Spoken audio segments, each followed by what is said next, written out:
The young and the restless spoilers, the scandalous whispers trailing behind the now infamous Tiny Toes party hosted by Kyle and Audra aboard her private train carriage were never supposed to linger this long. What was meant to be a brief, risque detour down memory lane, a reckless flirtation cloaked in celebratory innocence, has evolved into something far more dangerous, twisted, and irreversible. The sultry affair, with its flickering champagne-fueled sparks and bodies dangerously close to bare skin, might have faded into the archives of Genoa city gossip if not for the ominous specter lurking in the shadows, surveillance. The party was over, or so Kyle thought, but the consequences were only just beginning to slither into the daylight. The suggestion that no cameras were placed in the sleeping quarters was offered casually, almost dismissively, by Cain. But Cain is a man whose polished charm barely conceals the rot of ulterior motives. His silence since the party has been deafening. Not a single remark. Not one sly grin. And for a man like Cain, silence is rarely innocent. If Cain Ashby is the orchestrator of a broader game, then Kyle and Audra may have unknowingly become pawns in a move designed not just to expose, but to destroy. It wasn't just about Kyle's clothes nearly hitting the floor or Audra's provocations disguised as playfulness. It was the proximity, the intent, the raw magnetism crackling in the air as their bodies aligned beneath dim lights and silk sheets. Kyle insisted afterward that it was all for show, a performance, perhaps, to bait someone watching. But who, exactly, was meant to take the bait? Claire? Diane? Or someone else entirely, someone behind the scenes, recording every whisper and sigh? The very idea that Cain might have wired the private quarters of his own train car reeks of grotesque voyeurism, but that's the point. He's been cultivating the persona of a refined villain, a host with manners laced in poison, someone who smiles as he plots. What better way to remind the world of his cunning than to let a scandal unfold in front of hidden lenses? Audra, ever the opportunist, may have thought she was in control. Pressing Kyle's buttons, toying with his unresolved feelings, tugging at his ego just enough to make him forget his promises to Claire. But control, in this world, is rarely what it seems. What if Cain baited them both into that setting? What if the entire ambience, the intoxicating drinks, the suggestive lighting, the absence of direct staff, was designed to lower their guard just enough for the cameras to do their work? And what of chance? Cain looked him in the eye and stated plainly that there were no cameras in the bedrooms. But Chance is a man who's spent his career reading liars. His silence after that conversation wasn't acceptance. It was suspicion. He saw the flicker in Cain's eye, the evasive tightness in his jaw. And now he's watching Cain more closely than ever before. Because if this was a setup, and all signs suggest it was, then someone must be planning to use that footage. And the timing couldn't be more critical. Diane, sharp and merciless in her own maternal way, already smelled danger. She warned Kyle, not just with disapproval but with veiled dread, that Claire would not tolerate entanglement with Audra. Claire, though new to this world, has sharp instincts, and her growing loyalty to the Newman name has tethered her to an unspoken code of honor and restraint. If she discovers that Kyle has not only betrayed her but possibly done so while being recorded, her reaction could be nuclear. The Newmans do not forgive public humiliation, especially when it threatens to unravel the careful scaffolding Victor has built around Claire's reintroduction into the family fold. One leaked video could splinter not only Kyle's romance but the entire alliance between the Abbotts and the Newmans. And what of Victor? The old lion may have stepped back from the battlefield in recent months, but his claws are never far from the surface. If Cain truly captured footage of Kyle and Audra, two corporate wildcards entangled in multiple volatile mergers, Victor could either crush him or conscript him. That decision would depend entirely on how useful the footage becomes. For Cain, power comes not from weapons but from secrets, and this one, if confirmed, could elevate him to a new tier of dangerous relevance in Genoa City. Imagine the chaos if the footage accidentally surfaced just as Newman Enterprises was negotiating a merger with Jabot. Or if Diane, in an effort to protect her son, offered to betray Jack. Cain doesn't need to attack. He only needs to wait.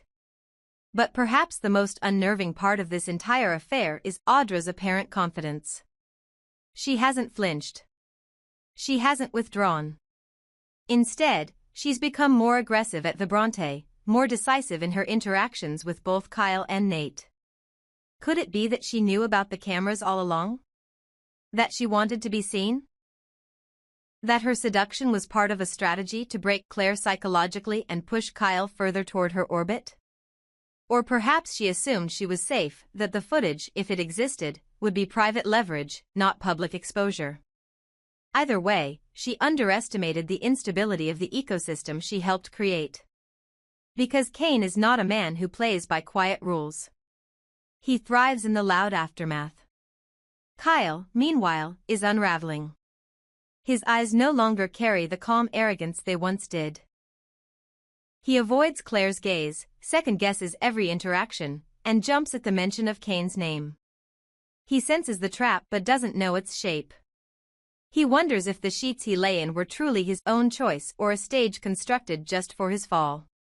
He replays his conversation with Diane, her warning laced with maternal fear and strategic calculation. He realizes now that his mother wasn't just protecting Claire, she was protecting Kyle from himself. Now, all eyes are on what comes next. Will footage emerge? Will Cain hold it as leverage, waiting for someone, perhaps Victor or Diane, to pay for silence? Or will he leak it strategically, allowing Claire to discover the betrayal on her own terms, pushing her further into the Newman family's embrace and away from Kyle forever? Or worse, will Audra use it first, framing herself as the victim of entrapment, dragging Kyle down in the process, and positioning herself as a misunderstood woman targeted by male manipulation? No matter how this unfolds, the quiet car on that luxury train ride has become the epicenter of a potential implosion. And if there is footage, if Cain truly has what everyone suspects, then Genoa City is about to witness one of its most devastating social detonations in recent memory. Because this time, betrayal wasn't whispered in the dark. It may have been filmed in HD.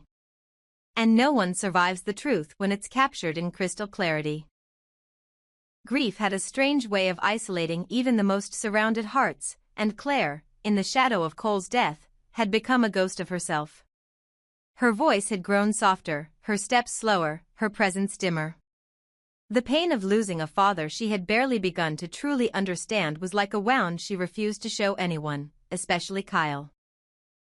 And Kyle, who had once been her solace, her sanctuary from the manipulations of the world around them, now carried a guilt so vast it threatened to consume him.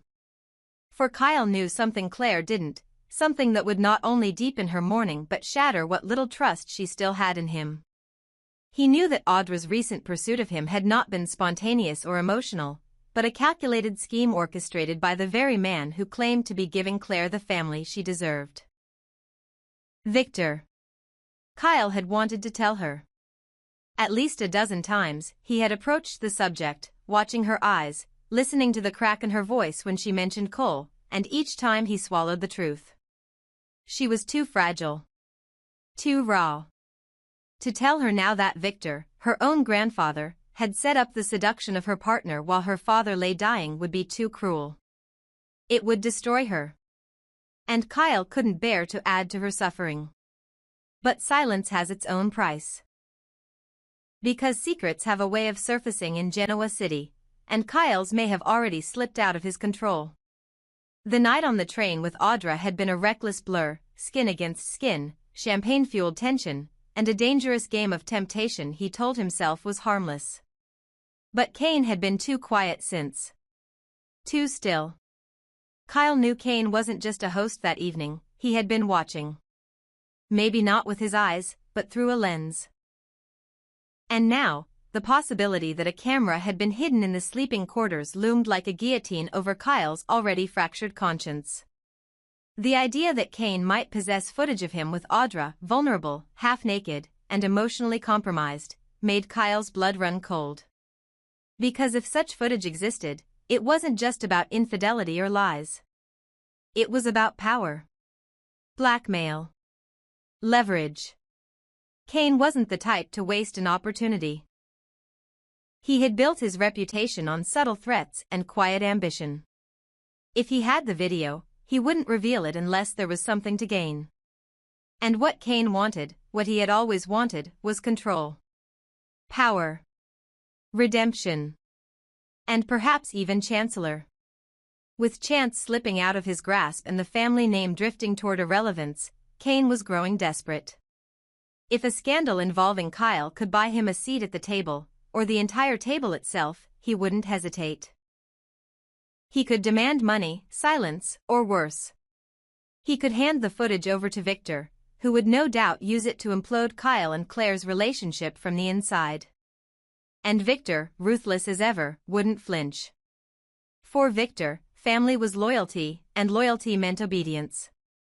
Kyle, in his eyes, had stepped out of line. Dating Claire had never been part of Victor's long-term plan.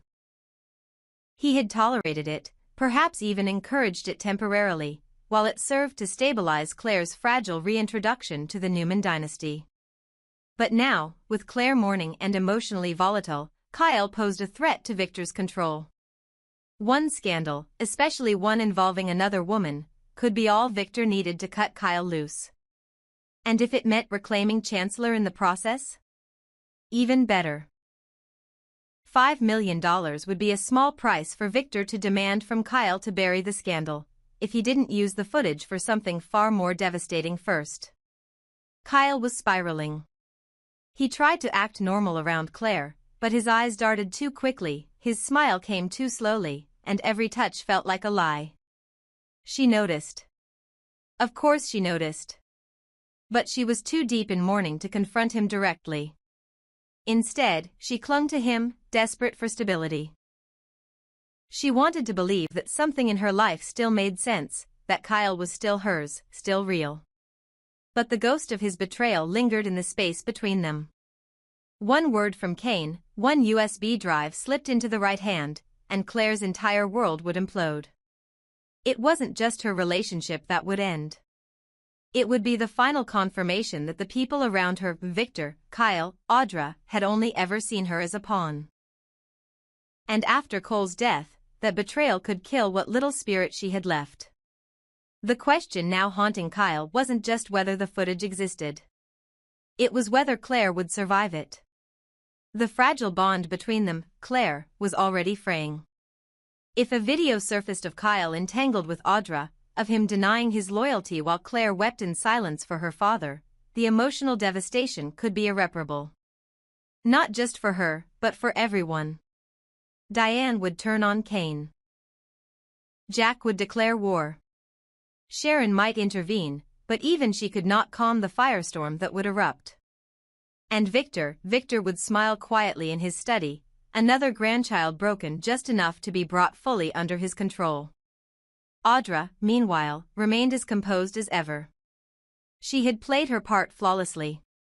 Whether she had been aware of the cameras was another matter entirely, but she showed no regret. If anything, she seemed emboldened. She made subtle remarks to Nate about alliances, about Kyle's confusion, and her gaze lingered just long enough to suggest that she knew something more than she let on. It was possible she had her own copy of the footage. Or perhaps she merely sensed the shift in Kyle's behavior and understood the storm that was coming. Audra had always been a survivor. And survivors in Genoa City knew how to weaponize shame before it was turned against them. Claire stood on the edge of a truth that could break her. And Kyle knew he was running out of time. He could try to confess, fall on his sword, beg for forgiveness, plead that he was manipulated. But even that might not save them. Claire's grief had made her raw, exposed. Another betrayal would not be processed logically. It would be felt viscerally. And if she learned that Victor had been behind it all, that her own family had plotted against her happiness, the fallout would be nuclear. She might walk away from the Newmans entirely. From Kyle. From everything. Or worse, she might retreat into herself permanently. In the coming days, every move mattered. Kyle considered bribing Cain to keep the footage buried, but that risked exposing his knowledge. He thought about confronting Audra, but feared she would only twist the narrative further. He even considered confessing to Diane or Jack, but he knew the disappointment in their eyes would be unbearable. And if Victor got the footage, Kyle would never see it coming. 1 second, Claire would be beside him. The next, she would be gone. Claire had been a fragile, beautiful thing, born out of unlikely trust, nurtured in shared trauma. But it now stood at the edge of a cliff, waiting for a single gust of betrayal to send it tumbling into oblivion. And the gust had a name, Cain. The only question now is whether Kyle will jump before he's pushed. Because when secrets are caught on camera in Genoa City, they're never secrets for long. And this one, this glittering, dangerous, intimate footage, might not just kill a relationship. It could kill the light left in Claire's eyes. Stay tuned, our fans. The camera's still rolling. And the truth is only a frame away.